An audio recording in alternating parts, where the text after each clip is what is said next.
like that, almost all the light's gone already. Actually, from watching those guys flying that small drone today, kind of remind me of this I read today. Apparently there's going to be a new drone. I guess it's a new version of that old one, the passport drone. It was that square one that hovered in the air, and it was so loud by the sounds of it from the videos. But apparently there's a new one here. It's called the Hover 2, and they say it's the 4K drone that flies itself. From the looks of it, they still retain kind of the square shaped design where it basically folds out. So it's still very compact, I guess you could say. It's kind of interesting though, just to see how they've flown this thing, because the other one I believe was 100% mainly just for your smartphone, like you throw it up in the air, capture it quickly, and that's it. Whereas this one, it looks like you have different ways to actually control the drone. For example, with a controller, or even something that looks like a palm controller. So lots of different ways to control this thing.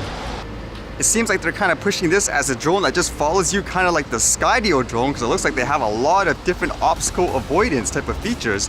It looks like they use things like 3D mapping and stuff, kind of like the Skydio, although I highly doubt it's going to be that sophisticated, just based on things like price and the size. Like how much could you really jam into something so small, right?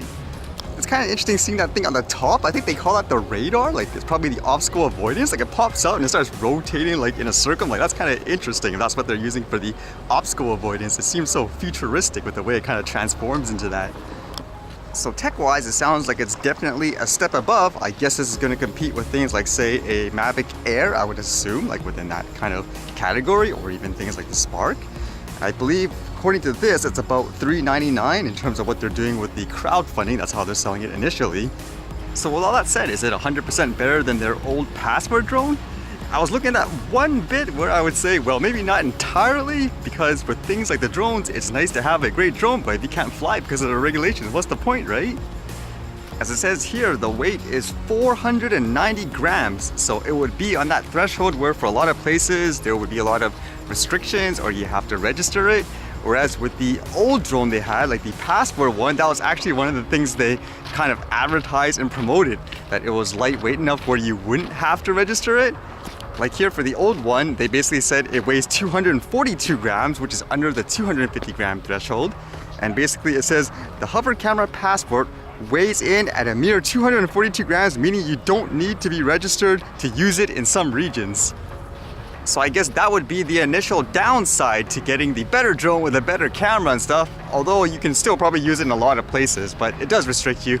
Like for me, for example, I think it would actually be awesome to get a drone shot and stuff here, but technically you can't just because of the restrictions and all that, whereas with that under 250 one you could. Would you get this one though? It depends on what you need. The more the merrier, I guess, in terms of variety.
So weird. It's like something trying to engulf like another person or something.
All right, see you guys later.